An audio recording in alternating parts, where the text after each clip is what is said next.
So this morning we get to really talk about or at least do a check-in to see if we're willing to accept, embody, and live all that we've been given. Do you know, right now, we've been given everything we need. Not everything we want, but everything we need to live a fulfilled life. That's the way life works. We've been given all of it. God's will for us is never, ever, ever towards suffering. It's always towards goodness and joy and abundance and possibility. It's always about life and more life. Now, are we willing to be open to all of that? That's our responsibility. Are we willing to be open to all that's been given to us? I love the beautiful, beautiful metaphor, Susan, you read from Ernest Holmes this morning about being an inlet and an outlet to God. Because that's really our purpose here. We've been given this we're spirits that have been given this gift of human incarnation that we can grow and learn more about ourselves and our place in the universe. And with this beautiful inlet and outlet of spirit that we are, we can get very congested, coagulated thoughts in our mind, which I'm going to talk about in a minute. But I want you to know that we're here right now because God's totally willing. Some of you may be going, right, this life is really hard. And I want to tell you, sometimes it is. Sometimes this life is really hard. And our heart is weeping and crying over what we've lost. I know that. I know we all know it. I know your neighbor next to you on each side knows it because that's part of the human experience. Yet every time our heart is weeping and crying over what we've lost, the soul, the spirit, the infinite knower within us is rejoicing over what is found or what is yet to be found. There is that urge and pull wanting us to grow and evolve and know something more. And some of you may say, yes, but look at all the evil that's happening in the world. And boy, we could look at the news, turn on the television, and you certainly see enough of that, right? That's going on, man's inhumanity to man. Yet what I know about this energy of life that we call goodness, that we call God, that we call infinite intelligence, creative potential, whatever you want to call that, what I know about it is that when we see evil, it's simply that energy for good misdirected. It's a power. And we've been given free choice, free will, how we're going to use this power that we've been given. We choose. And that's why we have to decide if we're willing to direct that power that we have, that we possess, that we are part of, towards the goodness that's calling and urging us. Right? We have to see where we're in alignment. It's already there. And I think the most beautiful thing we can do as human beings is redirect a misdirected thought. Redirect a thought that's been focused on negativity, judgment, whatever you want to call that here, and redirect it towards the oneness and goodness that's ever present. That's the most beautiful thing we can do. And yes, we do have free will, but what I also know is within each of us, it's what Susan was talking about with that fountain. There's a God pressure. It may be called a divine urge, a God pressure. I like to call it sometimes a hungry soul. Part of us that wants to get that goodness, wants to direct us towards what is right and true and wonderful. Not always what we want, but what's right and good and true and wonderful. So this morning we're going to talk about 3 things about that hungry soul, that divine urge within us. And the first thing is that divine urge, that hungry soul, always wants us to heal. We have an innate ability within ourselves to heal. It always wants us to do that. And the second thing that divine urge, hungry soul wants us to do is co-create with God, which means we have to recognize and claim our oneness to co-create, that we're in the driver's seat together. We're the co-pilots of our life. If we're truly on that upward spiral, that journey upward. And the last thing that I know this hungry soul wants for us is to truly know ourselves and know one another, because life is all about relationships, if you don't know that already. They're great teachers for it, just great gifts and great teachers for us. Life is all about relationship. So let's start and just talk about this journey of the soul that wants us to heal. Wants us to heal right now. Wants us to live a more expressive life. Well, what I've learned in my life is for me to heal, I have to unlearn my way to God. Because those coagulated thoughts we get at the inlet and outlet of spirit are just old beliefs that get hardened in our mind. And you know, we say here, change your thinking, change your life. But our thoughts come from our emotions, and our emotions come from our beliefs. And we outgrow our beliefs. We can't hold on to the same beliefs we had when we were little. It's all about understanding more, evolving more. So we need to look at, what coagulated thoughts do I have right now that are in the way of my good? Mark Nepo, a contemporary everyday mystic, author, teacher, amazing man, he said, what's in the way, meaning what's in the way of our good, our full expression, our abundance, our joy, our creative talent, whatever it is the way. We have to be willing, that's our willingness, to look at what's in the way of our good. What's in the way that's keeping us stuck from feeling fulfilled and vibrant and alive? Usually we think what's in the way is we're not getting what we want. And it's true. And then we judge and blame, but it's not always about what we want. It's what we're here to learn and know. And he equated this awakening for him about when he was learning to swim. And when he fought the water, the depth of the water, when he didn't trust the deep water to keep him afloat, he would struggle to try to swim. But the minute he let go, what did he do? Thank you. Okay, that's sort of a hint. He let go. And he could trust the deep to cradle and support him. He could float and he could swim. So for you and me, it's about learning how to float above the obstacles that keep us down and trapped, that we can learn something new about ourselves and about life. There's nothing really to be healed, even so, though I said our soul always wants us to heal, but to reveal a greater truth to be revealed for us. So today it's about us knowing that there's some things we need to let go of, because you and I cannot ever evolve further than our beliefs about ourselves. Our beliefs keep us kind of packaged. So when we believe more about ourselves and about life, we can grow and expand into something new. Are you ready for that? Yes. Good. Okay, see, just in the awareness, the healing started already. So that's the first part. The second part is about our co-creation. And that kind of ties in with the first part, because once we realize that we are made in the image and likeness of God, our concept of God is going to be what really determines how we feel about ourselves. If God is ultimate love and we're made in the image and likeness of love, then we can understand. Some of us just need a bigger God. That's all. We need a bigger idea about that power that created us, so that we can step into the bigger picture of what it means, that bigger picture of understanding.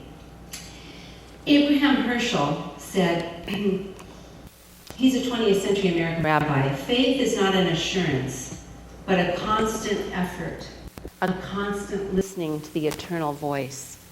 You see, what keeps us stuck in smallness, at least for me, and limitation, are those little voices inside my head that criticize me and tell me that I'm not good enough or I don't have enough. Do any of you have those voices ever too? That just tell you you're not quite enough to do what you really want to do. Yeah. And then if it's not criticizing me, it's going, oh, she did it. He did it. That's why I can't be everything I'm meant to be. But we have 3 fingers pointing back at us, of course, but it's that critical voice. So what Rabbi Herschel was saying is a spiritual practice that keeps us in alignment with our oneness that we can co-create with God. The spiritual practices, of course, prayer is God's ultimate willingness to give back to us what we put out there. We just need to ask. We need to be proactive. We need to ask for what we want to be in alignment with that good. We need to be the ones that put ourselves out there to continually receive the joy and wonder of life that we co-create with this Spirit. Well, so here we are. We're going to heal and we're going to feel our oneness. And now I'm going to get to the real meat of what I want to talk about this morning, what I feel we need right now in this world today. And that's about knowing ourselves and knowing each other. Jesus said there's only 2 commandments on which everything else rests. Everything in life rests on these 2 commandments. And the first one is love God with all your heart, with all your soul, all your mind. And if we know that we are one with God, when it says love God, it must mean love yourself, your precious little imperfect beingness as a human. Love yourself completely, love God completely. And then, you know the second part. Love your neighbor as yourself. Love your neighbor as yourself. And I don't know if we're doing well enough in that. You know, in our human mind, just as I talked about last week, that we could really learn to be more loving, we can learn to be more kind. In our mind, 98% of us are hardwired for empathy. And empathy means 2 things. It either means we have a shared emotional response, or it means a willingness to step in someone else's shoes, to really have a caring for someone else's life. And I believe in this complex, often crazy, fast-paced world, we have an empathetic deficiency. We're not utilizing our empathetic wiring to really remember we belong to each other. And that's what Mother Teresa said, if we don't find peace in our life, it's because we've forgotten we belong to each other. So I truly believe if we're going to expand and create what our vision here is, create a world that works for everyone, but just a world that works, it's about expanding our empathy for one another. Do you agree with me? Our caring and our empathy? Not that we become the same. I don't want to be a homogenized version of anybody else. I want to be myself, but I want to be in a world where we can really honor and recognize each other and our potential and our shortcomings, and we can be here together. And I believe that's why we're seeing so much right now of man's inhumanity to man, up close and in our face and personal, because it's for us to float above the judgment and find a greater truth.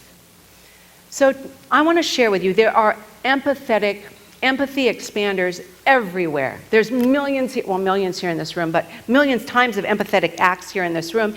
And there's empathetic extenders throughout history. So I'm going to pick 3 different people that I see that can maybe talk to us a little bit about empathy expansion. And if you'll put the first picture on there.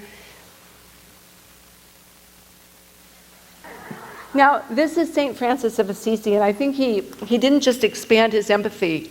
His robe's a little larger than usual, so he took that personally. But St. Francis of Assisi, let me see, he was born in the year 1206 as Giovanni Bernardone. Giovanni Bernardone. He was born to a wealthy merchant. He had a really gifted life. Really gifted life. I heard he was quite a playboy as a young man, too. But we won't go there right now.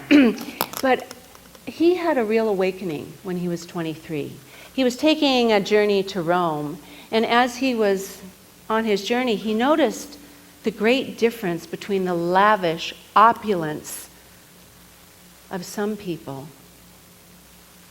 and the beggars at the side of the road that were simply begging for food. And he couldn't calibrate it in his mind. It just was confusing for him. So he asked one of the beggars, "May I exchange my clothes for your clothes today?" The raggedy clothes the beggar had on for his beautiful opulent dressing, and they changed clothes. And for a day, Giovanni lived as a beggar. and it changed his life. He could no longer go back to living that opulent life. He kept the beggar's clothes and he walked to his destination and he started a religious order to care for the beggars, the poor, the lepers in the world. And he said he needed to live with them. He didn't want to live back separated. He wanted to live among them. And when I'm reminded of this picture, I find he learned so much. That he made friends with the animals and the world and life around him in its simplicity. And his words, "Make me an instrument of your peace," are as vital and electric and as alive today as they were in the 13th century. So the second person I'd like to talk about is one of the beautiful way showers that are on our wall, Gandhi. Gandhi, like St. Francis, was born into opulence. He was born to a wealthy family, and he traveled from India to South Africa and to London to do some studies because he had a good mind and a good heart, and he was going to make a difference in the world, and he was going to be a leader. And after he finished his studies in South Africa, he went back to India. And he thought, well, if I'm going to lead these people, I really need to know who they are. So he did a very interesting thing, the same thing that St. Francis did. He took off his expensive barrister outfit and he changed into a loincloth.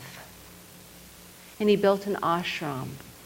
And he lived in the ashram from 1917 to 1930. And the caption under this picture is, Gandhi was probably the only influential, amazing leader in the world that could make his own underwear. He also cleaned the latrines. He did everything because he needed to understand the nitty-gritty of life. And what really got him was the inhumanity between the Hindus and the Muslims. He could not stand the fighting and the anger. And so when he stood up in front of a group full of Hindus, he said, I am a Muslim.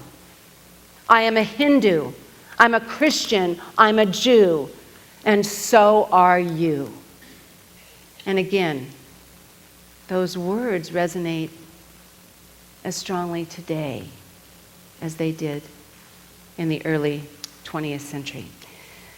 The third person I want to talk about is someone that you probably don't know, didn't have a wealthy upbringing like the other two. In fact, this man was born into poverty. He struggled his whole life to try to make ends meet as he worked in the garage. And he blamed the blacks in his region in Durham, North Carolina, for being the problem. And he worked hard and still struggled. And then in 1927, there was a 10-day community event where he was called to come and help heal racial tension in the schools. And he was invited to be a leader. But what I didn't tell you is in this time, C.P. Ellis took on the legacy of his father and joined the Ku Klux Klan. And he became a leader in the Ku Klux Klan. So here he was invited to be part of this community healing, and he was partnered with someone he hated deeply, a black activist woman, Ann Atwater. He couldn't believe it, but I'll tell you, his life changed dramatically when the two of them sat down to talk. He realized they had the same problems, the same issues, the same love, the same caring. They were the same. The ones that were causing the problems were the white businessmen and politicians who kept the wages low and pitted blacks against white in poverty. And so on the 10th day of this community gathering, C.P. Ellis took his Klan card and ripped it up and said, I will never be part of that again. And he became an activist for civil rights. He became a union organizer. And he and Anne remained friends the rest of their life. We have to unlearn things in order to change ourselves and change our world. We need to unlearn things we've been taught thinking they were right, not blame ourselves, but to just grow beyond that and do something more. Well, there's something going on right now that I'm very excited about. And this fellow, he's a professor and a researcher in London. His name is Roman Krznaric, and he's done a lot of study into why the world's the way it is when he's teaching. And he said, the 20th century was a great time for introspection. Great time. Self-help, learn about ourselves. And he said, but all it did was lead us to staring at our navels. There's got to be more. And he said the 21st century is about outrospection, empathy, learning about others. So he's spent a long time, he's written a book on empathy, he teaches about it. He's spent a long time developing the Empathy Museum. And it's going to open in London this coming September. But it's a traveling company, so it's going to travel around the world. And when you walk into the Empathy Museum, you don't get anything but a person or an opportunity. If you walk into a local coffee shop, either Pete's Coffee or the Coffee Bean, you don't get a cup of coffee. You stand behind the counter and get to be the barista or the coffee grower or the coffee picker. You get to learn about the different people that have brought you the coffee. You get to go into the Empathy Museum, and if you have something you don't know much about, let's say it's a Sikh, you get to sit down and speak to people because conversation changes things. When you speak to someone that you don't know, whether it's a Jew and a Muslim, or an older person and a younger person, or a gay and a straight, whatever it is, if you speak to somebody you don't know much about, and you may just not like their label, and you start talking and finding how common your similarities are, how much you are alike. And that's what this museum is all about. Well, we don't have a museum to go to today, and I don't know about you, but I don't have that kind of dedication to take my clothes off and take something else right now.